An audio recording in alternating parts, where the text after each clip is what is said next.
Welcome to the Speed and Kolor Season 1 wrap-up with your host, Bruce Weiss, and special guest, Mr. Patrick Lambie. Enjoy. Well, hello there, and welcome to another episode of Speed and Kolor. Actually, what should be the final episode of Season 1. Episode number 26, if everything works out the way it should. We'll wrap up this first season. So to do that, I invited a good friend of mine to come and help me out here, and you may have seen him on previous episodes, but if not, this is Mr. Patrick Lambie. Patrick is a journalist. He writes for a couple different magazines. He's a very talented photographer. He's a test rider extraordinaire in high demand by all kinds of companies, including Harley Davidson and Royal Enfield and a bunch of others. So good all-around guy, good guy to know. And I asked Patrick to join us so that we could have a conversation and he could lead the conversation in this season wrap-up. And I did tell him that no question was out of bounds, everything was fair game. So it's going to be interesting to be on this side of things and see what he has for me. Patrick, thank you for being here. Thanks, Bruce. Appreciate it. Well, and first of all, thank you for the intro. I'm going to get you to follow me around everywhere I go now and introduce me. But no, this is going to be fun. And yeah. So let's jump right into it. Sure. So, I mean, I've known you for a long time. You're a talented builder. We've photographed a couple of your builds and everything. Thank you. And then you jumped into Speed and Kolor. So what was the inspiration that kind of drew you to creating Speed and Kolor? I wondered if you would ask that question because, of course, it's you. You were the guy who said, you know what you need to do? You need to start a podcast. Oh, wow. So for everybody out there, this is the guy responsible for you having to put up with this. So yes, you sowed the seed, and as I have mentioned before, I did my research. I wasn't so sure that it was a great idea at first, but I did my research, and I thought this is something that maybe I could do. And because we're talking about the season and season wrap-up, I will say that I've gotten more comfortable with it. I enjoy it, and I think it is a good idea. And so I'm happy with it, and I'm glad you brought it up when you did. I actually forgot I did that. So you said you had to get comfortable. What are some of the things you had to get, the specific things you had to get comfortable with? Oh boy, I don't think anybody loves hearing their voice or seeing themselves on a device or on a TV set or anything. It's definitely an adjustment. You have to get used to it, and I'm sure there's people out there who dislike me greatly. I don't always like myself when I see myself on screen, but I'm sure too that there are people out there who are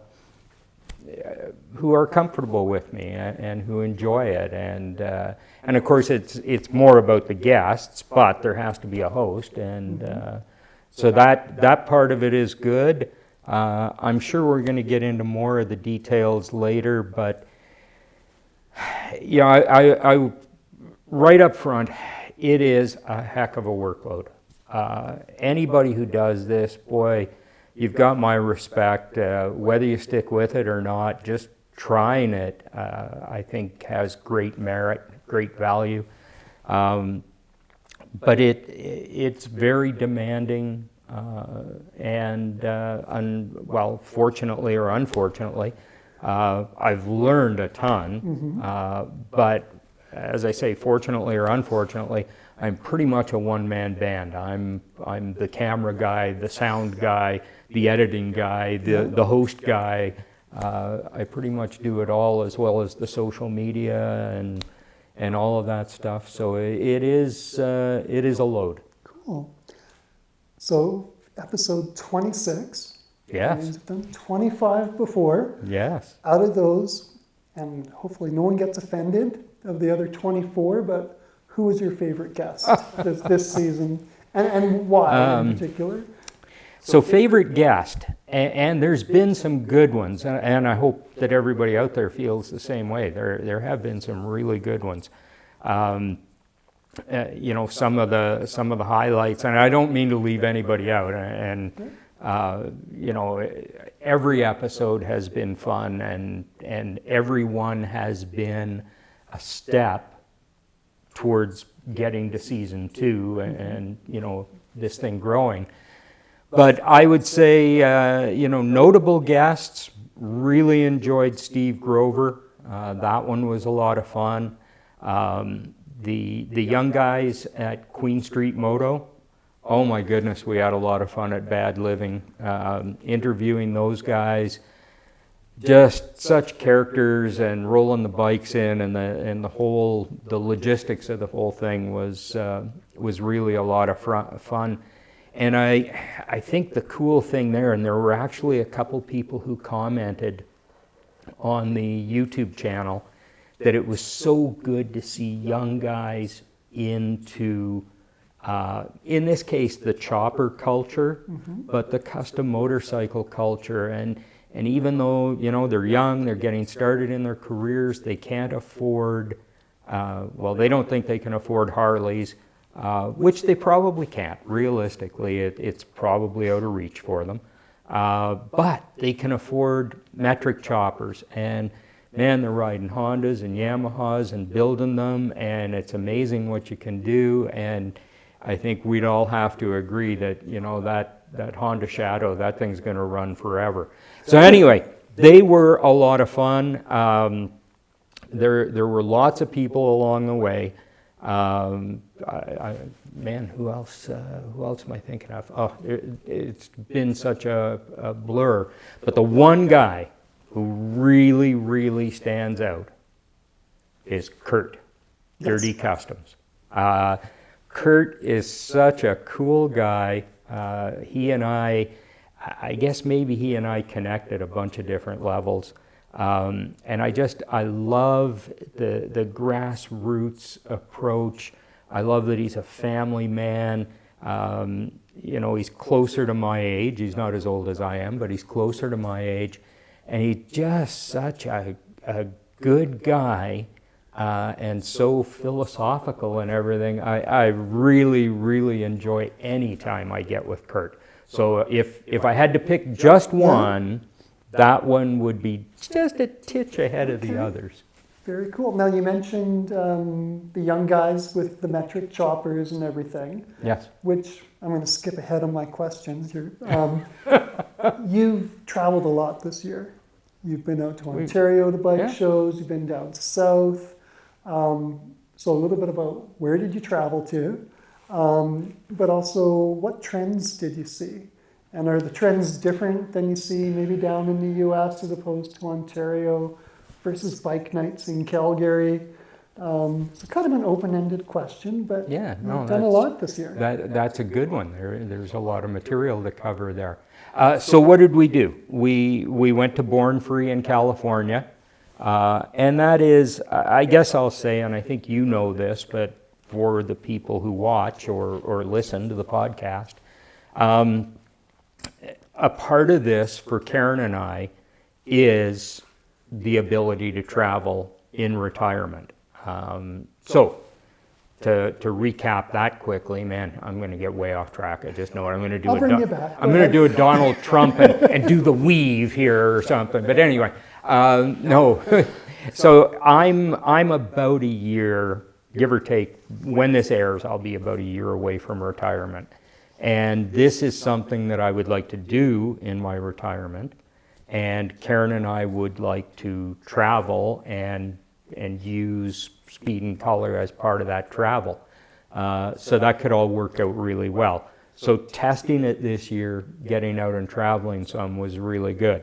So we went down to Born Free, California, and we met with the Ives brothers and did an interview there. And I'm not going to say much about it because I'm struggling to put that episode together.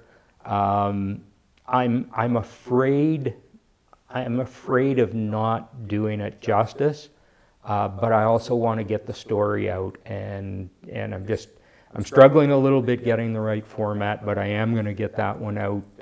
Well, you may see it before you see this one, so we'll see how that works out. But we went down there, saw the Ives brothers, went to Born Free, met the folks at Choppers Magazine, stuff like that, did some networking. Really, really good. Born Free is, I think that might be sort of the holy grail. That is the event to go to, I think. And it was tremendous again this year. And the weather was fantastic. What I have to do the next time we go is I have to get a motorcycle down there with me. Because riding out through the canyon and everything, man, I see all those guys out there, and we followed one guy who was obviously a builder, and he had people hanging out of his minivan with cameras and everything, and they were doing footage of him going down the highway. It was crazy. So anyway, we went to Born Free. We did, lots of local Calgary stuff, and then we went down to Ontario to the Bad Livin' Roadshow. Yeah. And the Bad Livin' Roadshow used to be, what was it called? Freedom or something like that. And that show disappeared in 22, I think it was. So there was a break in 23, and a fellow, and that was another really good episode actually, Lee Sipes.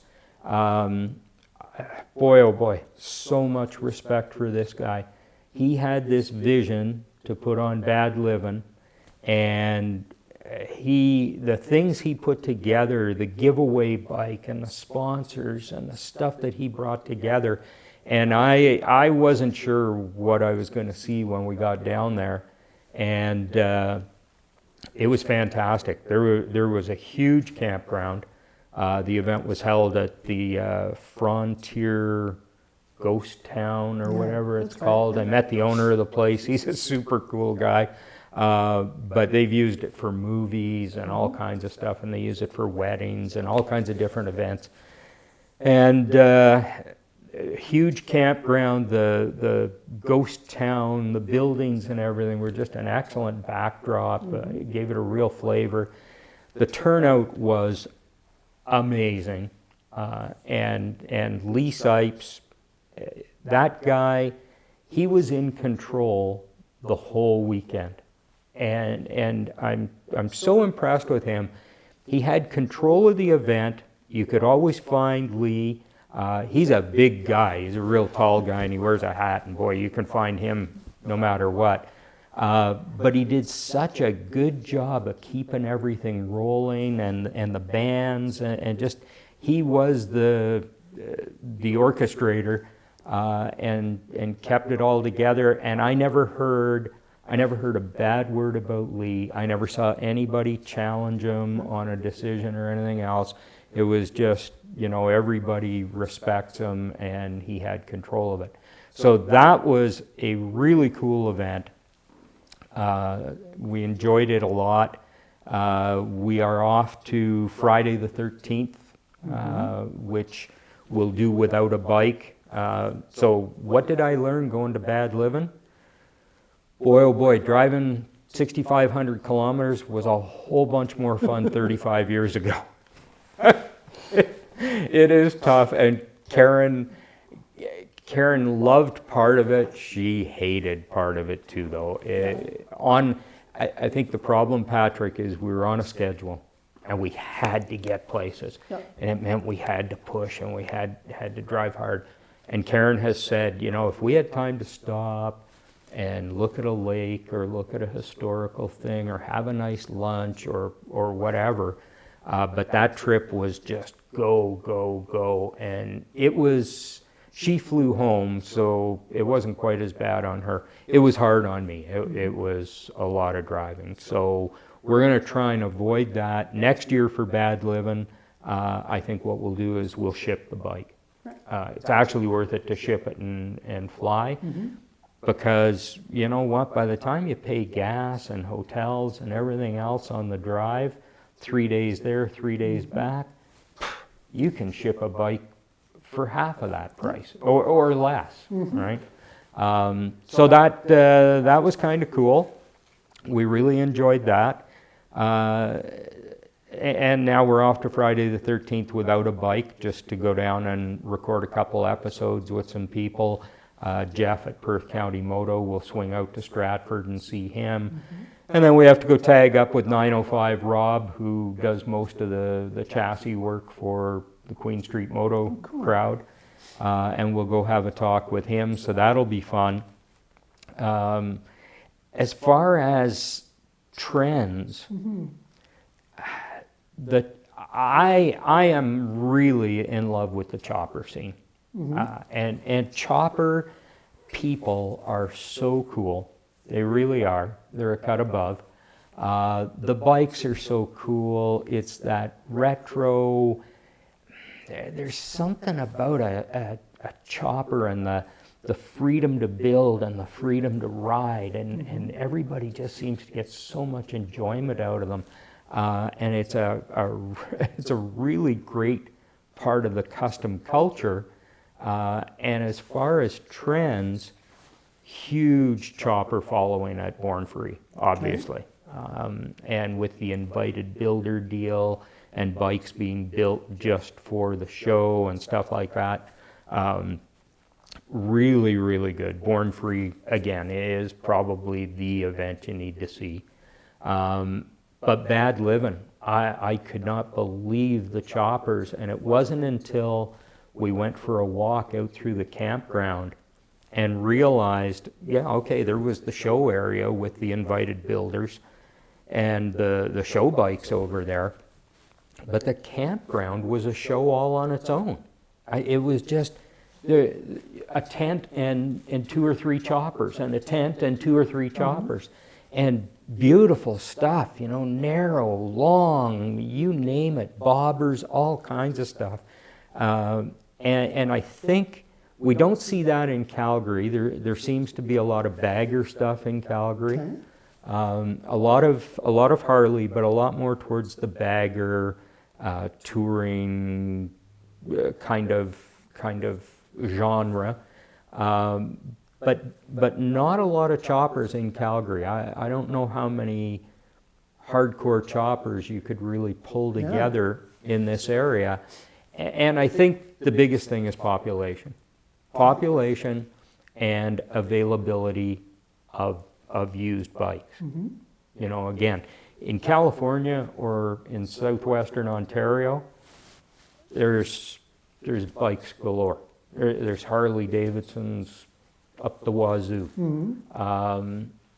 We got a lot of Harleys in Alberta, but they're typically, or not typically, there may be a newer era of bike, and maybe we just don't quite have, well, of course, other than Kurt, who probably owns half of the good ones in Alberta. His brother owns the other half. But yeah, we maybe just don't have the base of people and the base of old bikes to really get that chopper crowd. But if I have any influence on it, we'll see more choppers in this area. Very cool. The people, now, historically, there was a very specific crowd that was focused on chopper building and everything, and you're actually, I mean, you're not covered in tattoos, you're not, have you know, and you mentioned like these young guys in Ontario, are you seeing a shift in who's at these shows and who's interested in actually building? Are you seeing a shift in that? Yes. So very interesting. I thought, and it's true, there's a lot of chopper folks who are close to my age, around my age, some older.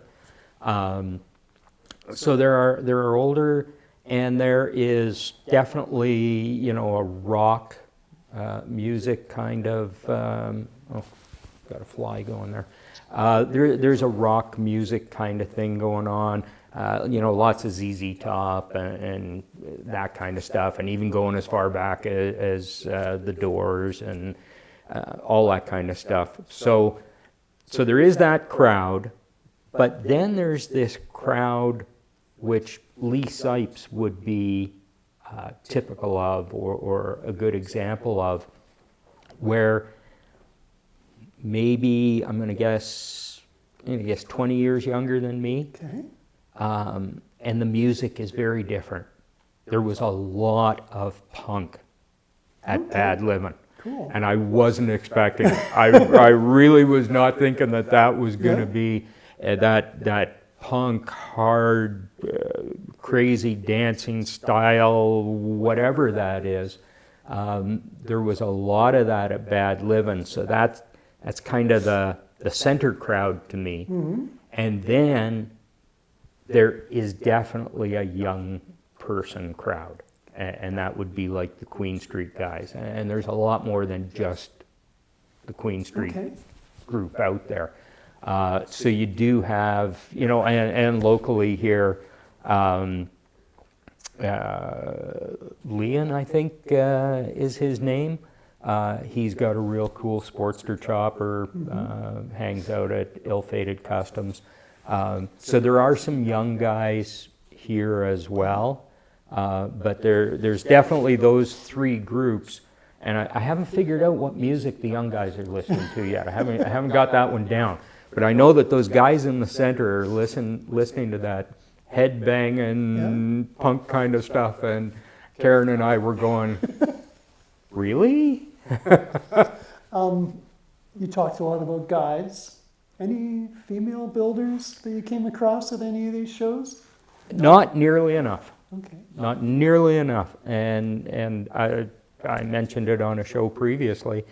I don't get it. There are a few gals riding choppers and a few building their own. I guess there's more than a few. They're out there.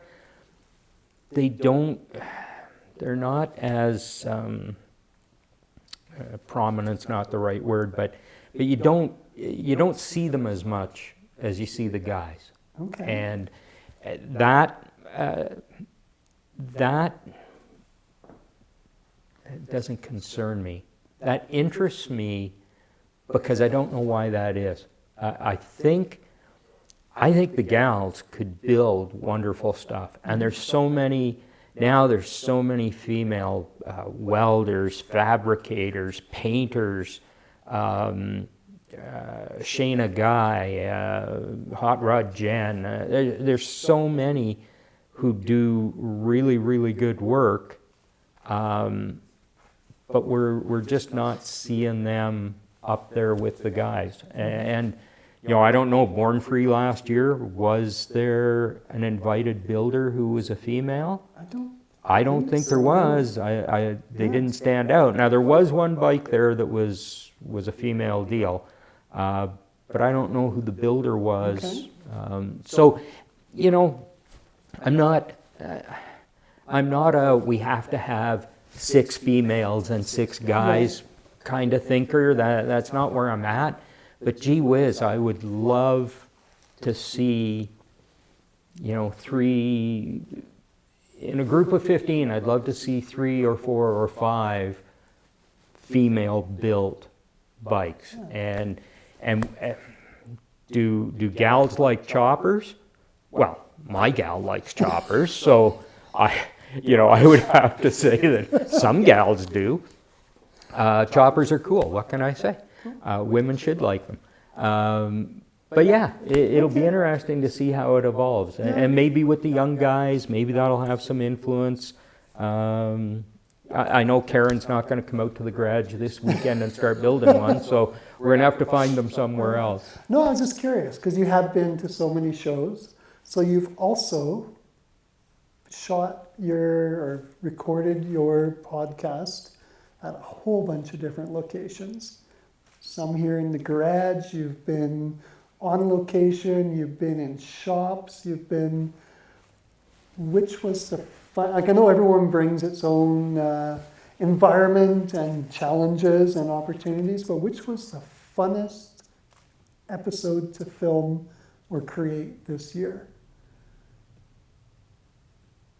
No, that one's easier than I thought it was going to be. Definitely Bad Living. Okay. So much fun. Outside, fresh air. Bad Living was actually really cool because it kind of swelled my head a little bit. It kind of thought it was cool. What happened is we had the Queen Street guys sitting there, and we had the Speed and Kolor tent up. You've seen our tent, canopy, whatever you want to call it.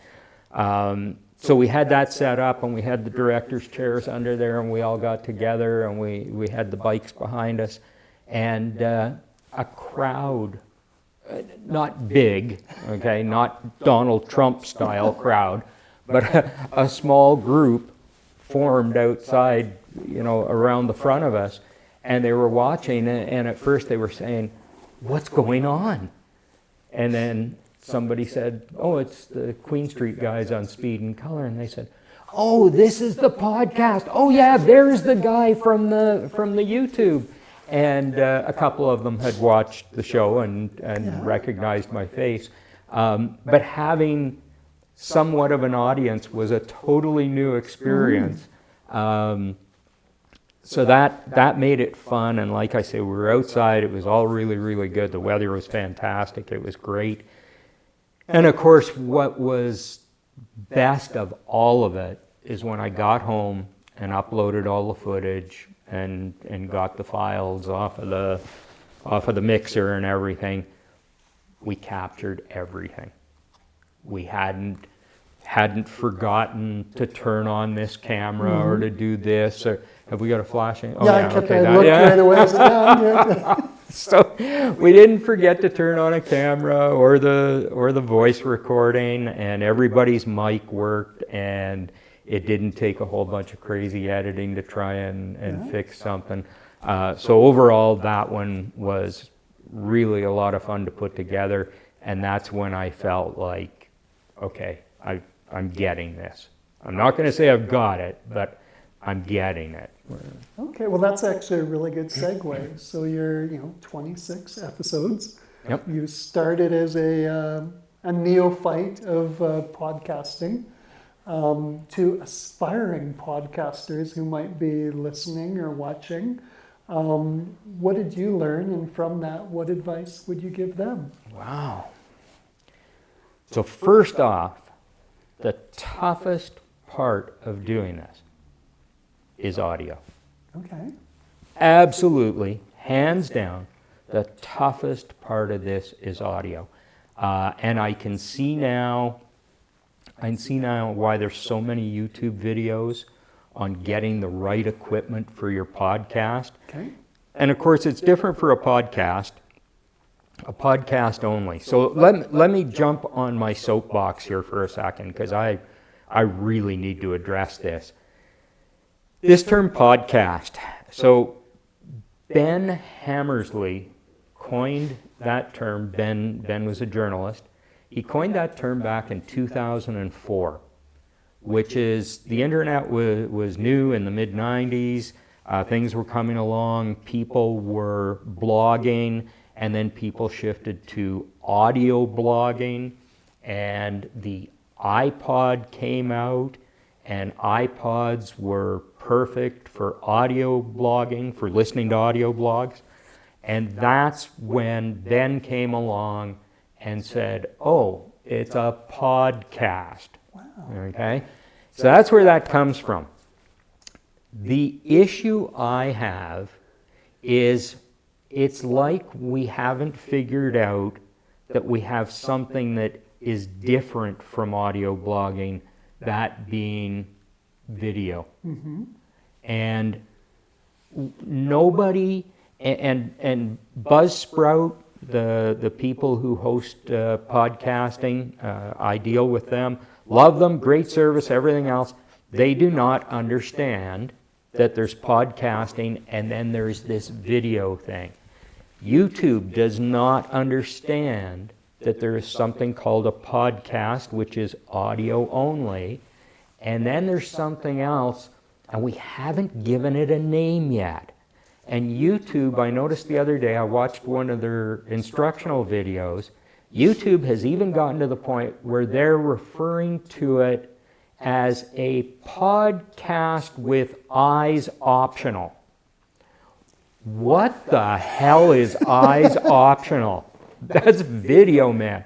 So you may have noticed I've made an effort to call videos tubecasts. And I don't care what we call them, right? I just kind of figured if Ben Hammersley came up with podcast, then if you're doing a video version, YouTube is the tool these days, hands down. So why not call it a tubecast? But if somebody has a better name than that, I don't care if we want to call it a Shirley or it doesn't matter to me. But I think we have to recognize that there is an audio thing called a podcast and a video thing that you put on your YouTube channel. YouTube just brought in podcasts, which they kind of wanted to fit in with music, but because they don't understand what this thing is, they don't know what to do with it. And if you select a YouTube podcast, which may show up on your homepage, what they do is they play the podcast with the artwork, the cover art, as the video. So you can sit down and watch an hour of the Speed and Color cover art with the audio track, and think that Bruce screwed up and didn't get video for that episode. So I really think the industry, Buzzsprout, YouTube, come on folks, get your shit together. We got to figure this out, okay? It's two different things. That said, I think the YouTube is far more popular than the podcast. So I think if anybody's getting into this, I would recommend the process that I use, which is I record full video and audio of every episode we do. I save, once it's edited, I save the audio as my podcast, and I save the video and audio as my YouTube video. And I separate the two, but they are exactly the same episode. It's just that on the podcast, eyes are not optional. Right. Okay? It is audio only. And I think that works really well. Like I say, I just wish that the industry would figure out that it's a podcast and whatever we're going to call the video thing. Okay. So that's what I would say there. If you're starting out on this, podcasts are good, and that's where, sound quality. Now I know why everybody talks about sound quality. If you are going to produce an audio-only format, a podcast, then you want to have really rich voices. You want to have rich sound. Those podcasts like Crime Stories, whatever, they're not popular just because of the content. They sound good, right? They're very entertaining without having to see something. Not sure if Speed and Color is that entertaining without video, but anyway, some people listen to the podcast, but the YouTube, I think, is where novices, amateurs, if I can use that word, can be more expressive, can get their message across better, and without having to get that rich quality of sound. That's the advice I would give. And I'll tell you too, getting good video is really not that challenging for this kind of thing. For shooting photos like you do, stills, making something look good, there is definitely an art to that. And you can get more artistic with your YouTube video, but you don't have to. I did like how your voice dropped about an octave when you were talking about the rich sound. I went into my podcast that was voice. very good. So you've been using increasingly a lot of social media. Yes. You've started doing reels, and I'll probably get the terms wrong, but you've relied on it more and more. Been very creative with it. So again, for people who are, wanting to start their own tubecast, podcast, call it whatever. What are your thoughts on when and how to utilize social media? Well, so I've been told I'm doing it all wrong, and that's okay. When I showed up at the racetrack with my '66 Falcon and a Pro Stock hood scoop on it that extended all the way to the front of the hood, I had several people tell me that that's not the way that hood scoop was supposed to be used. And then I went out and that car ran, probably a full second quicker than anybody thought it could. I've always sort of bucked the trend and done it my way. I've been told that you have to do Facebook. And I'm going to tell you, I had a bad experience with Facebook. I do not like that you can't undo anything. There is no real support for Facebook. I don't like the order of things. It's not chronological. It doesn't make any sense to me. I just don't like the whole thing. And I'll tell you, my background is electronics. I was a systems analyst at one time. So I do understand a little bit about computers and a little bit about programming. And I have seen over time the thing that happens is people keep wanting to build the system that does everything. And Elon Musk is talking about it now. He wants the everything app, right? It's a wonderful vision or dream. I saw so many systems that we tried to develop where we allowed the users to come in and say, oh, but it would be so cool if it ran this report. Oh, okay, we'll add that in. Oh, it'd be so good if it did this analysis. Oh, let's add this on. And this thing gets unwieldy. It gets out of control. You're trying to do way too much. I think Steve Jobs and his vision for the iPhone and everything has shown us that specific apps are not a bad thing. We're all very good with specific apps now. You want an app to do a layout in Instagram, there's a layout app. And if you want a boomerang effect, there's a boomerang app. The common ground is the device, right? And that really works well. And yet, for as well as it works, we still have Facebook trying to be your friend communication device, but also tie this in and bring this in and make it do this and have calendars and this and that and bring all this in. And I just think that Facebook has gotten totally out of control. I don't think they even have a handle on what it is anymore. I'd love to ask Mr. Zuckerberg what he thinks Facebook is. It'd be really interesting to get that input from him. But anyway, Facebook, I just don't like it. I think it's outdated. I think it's grown way beyond what it was ever intended to be.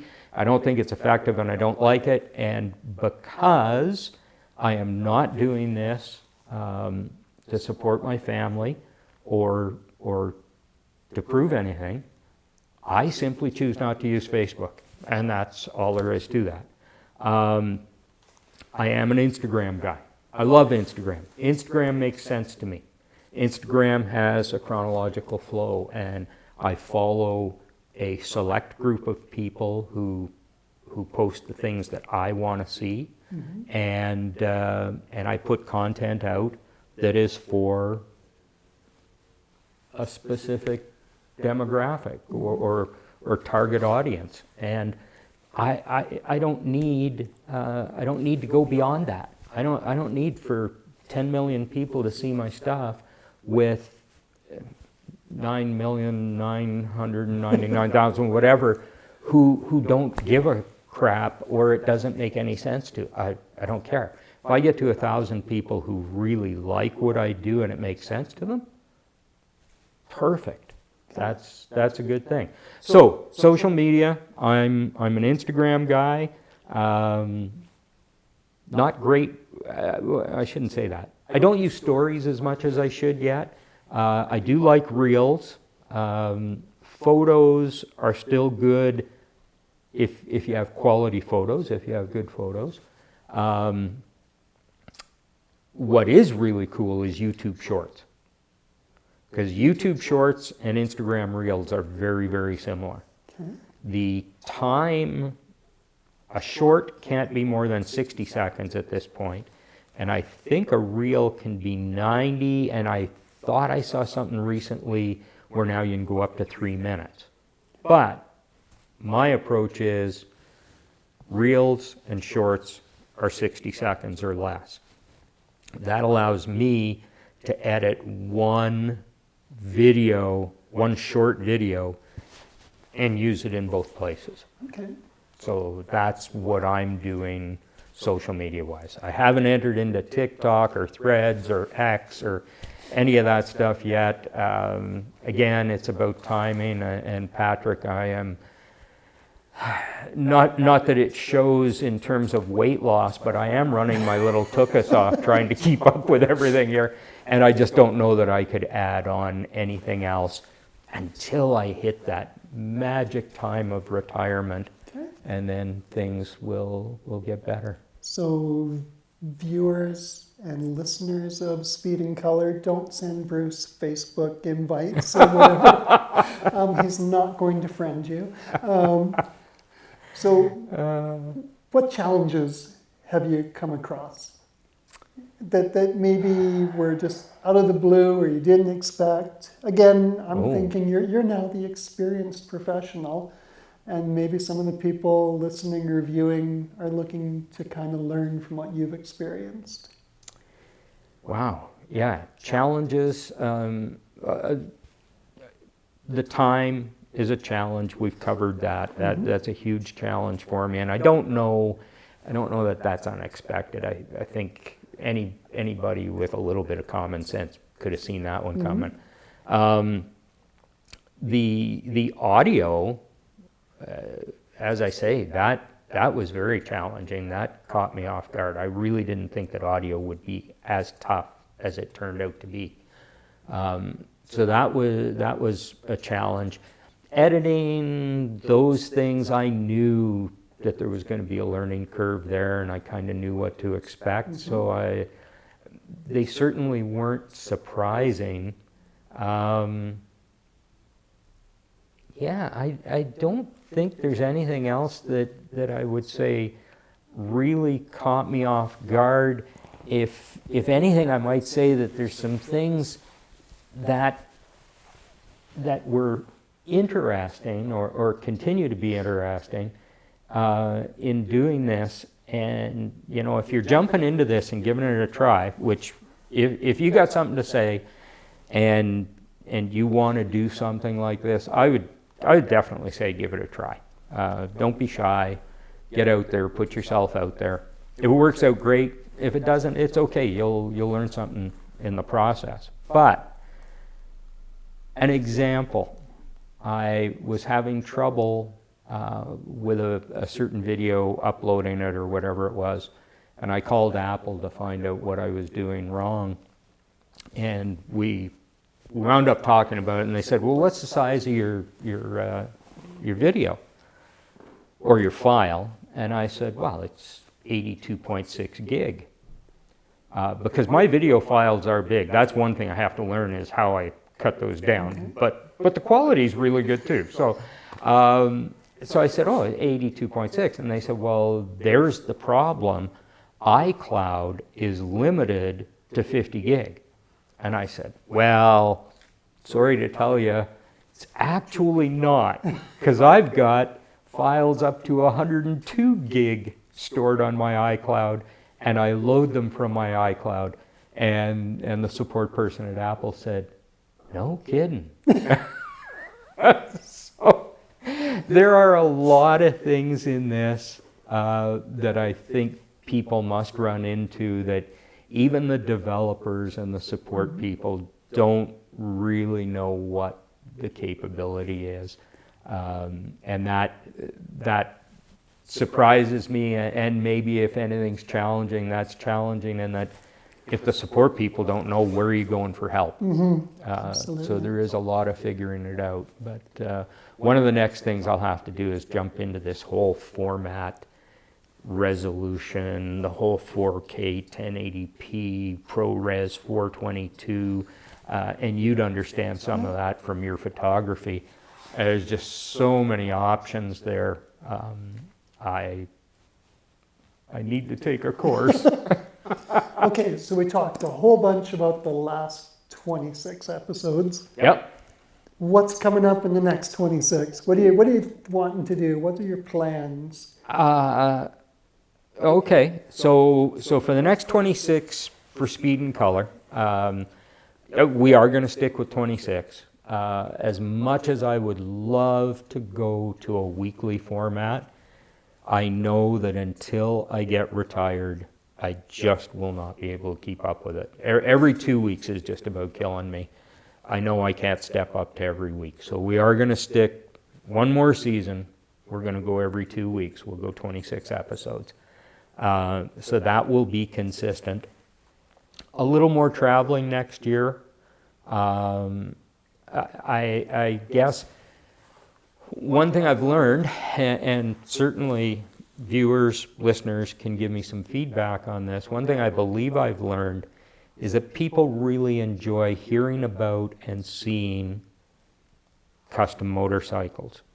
So episodes where we have taken the bike and talked about the bike, talked around the bike, those have been, for my channel, particularly popular. Now, we don't have any viral stuff yet. We haven't got 1 million views on anything.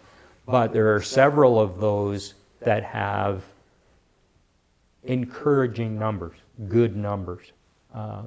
So that seems to be a format that works. The other thing that I've learned is being more selective about who I work with. And yeah, you'll like this. Is this why I have to leave? No, not at all, no. It's so, you know, really when you do these, let me give an example. So the local Harley dealer, I did a couple episodes with them thinking, oh, this would be great, because a local builder that I did a couple episodes with, those episodes did pretty well. And they were entertaining and everything. And the Harley dealer thought, well, we could show off a couple of bikes that we would like to sell and show our skills in the custom area, and it all made sense. So we did a very similar format, did it up, should have been good. The episodes with the Harley dealer pretty much fell flat on their face. They did not achieve at all. Almost a little bit embarrassing. The difference is the local builder really, aren't those flies I know they're nasty? And we're in the garage. The local builder promoted from his side the episodes. The Harley dealer, I was shocked, They never even did an Instagram post, a Facebook post. They didn't do anything to say, hey, we're on a podcast, whatever. I guess they thought that I was just so good that magically everybody would watch their stuff. And so from that, what I've learned is it needs to be a cross promotion. You need people who want to work with you. I have no problem doing, making content, doing up an episode, sitting down with somebody and showing what they've done. I can promote that through Speed and Kolor, and I can put the video out there. But if they promote it as well, then we get double, or at least double, hopefully even more than that. And I'll give you a really good example of that. Our friend Kurt. Man, oh man, I love that guy. Did that episode with him. Every guy he knows who has a chopper between here and wherever, Texas, knew that he was on that podcast. One of the best view ratings I've had, and there I am calling it a podcast with views, right? Eyes optional. See, the industry has shaped me. They manipulated me into thinking like they do. Yeah. But anyway, yeah, Kurt promoted it. It did fantastic, and that's the difference. So going into season 2, I am going to work with people. Queen Street Moto, another perfect example. And Queen Street Moto has been my top content for the last 2 weeks now. It's getting more views than anything else I've done consistently. So going into season 2, I am going to do podcasts with people who want to participate in promoting with me. And that will work for both of us. That's going to drive my numbers, and that's going to drive their numbers. So it's all good. Yeah, do you want to know what's kind of newish for season 2? Absolutely, yeah. So the other thing we're going to do, we're going to stick with this same kind of format. Still love to hear from listeners and viewers what you think, what works for you, what you'd like to see. Because this is an evolution. I'm open to ideas. But I actually, you saw it when you came in today. I just launched the introduction short and reel for BS. We are going to BS, and BS stands for build stuff.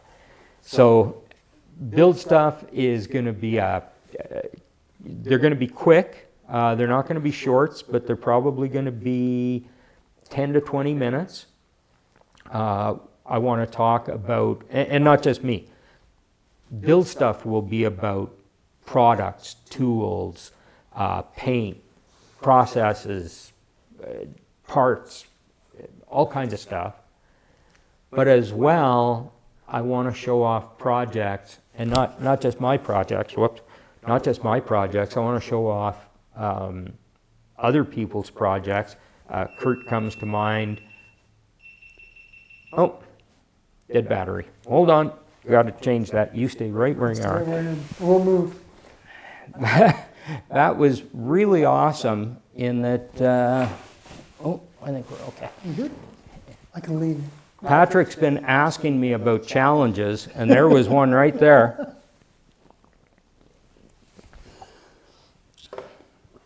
So that's the first time that my GoPro has ever shut off from an overheat situation, which I don't understand because it's not real hot in the garage here.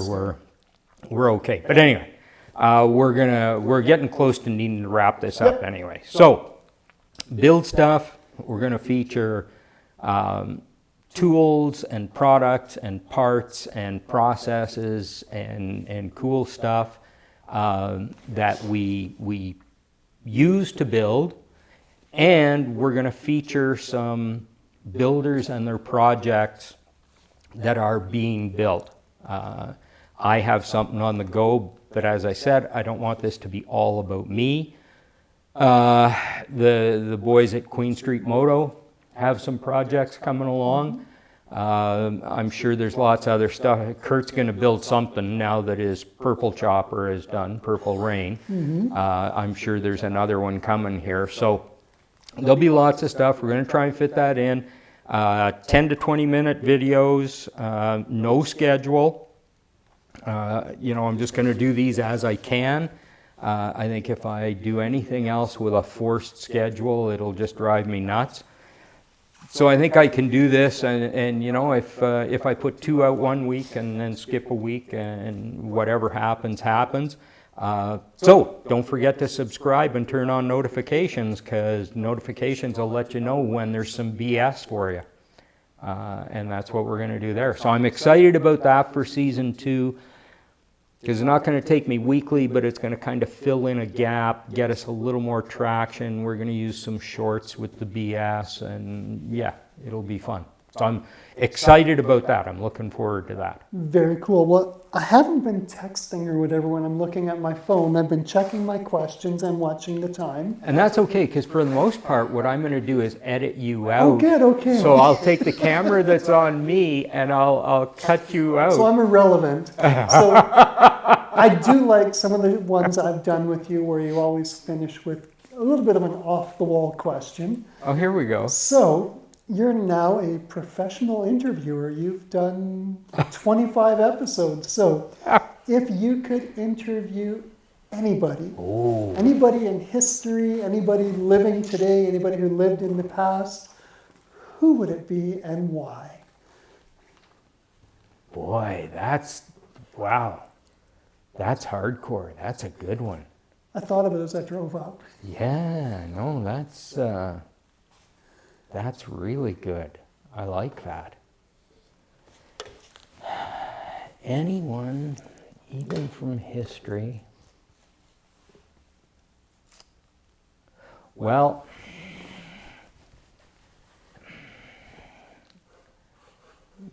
I guess I wouldn't be much into choppers if I didn't say Indian Larry. Okay. And I say that because I don't know a ton about him, but I do know that there's a tremendous amount of respect there. There's a lot of people who follow him. So yeah, I think in this scope that would be the person. Very cool. Yeah. Well, I'm done with my questions. I'm gonna say that this whole interview thing. I never thought I would be a journalist or whatever. I guess I am in some way now. The interview thing is a lot of fun. Putting the questions together. When I do, sometimes winging it is fun too. But I have been thinking a lot lately about something that my dad told me when I was a kid. I think I would have been about 13. I remember standing in the driveway, and he said to me, Sam,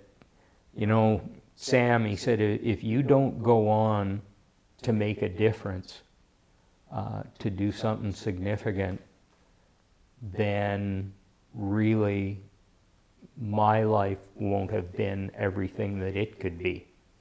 And I've toiled over that for a long, long time, in that you could really take that the wrong way, and I think I did for a long time.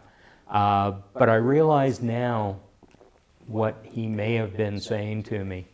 And, the interviewing's great, but I also think that I've got a voice, and I've got some things to share, and I've got some things to say. And this platform may be giving me the confidence and the strength to express those things and bring them out. So that's something I've been thinking about lately. Very is cool. What my dad said, and that I might have more to say. Well, that's awesome. Well, yeah.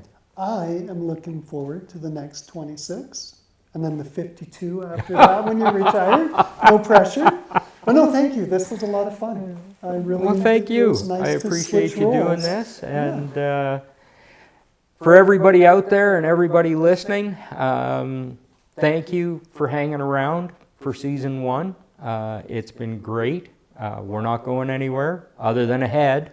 And we are here for season 2, and we're going to have more fun. So again, please subscribe, like, follow us on Instagram, and we love your comments. Any chance you get, send us a question, send us a comment. We're all good with that.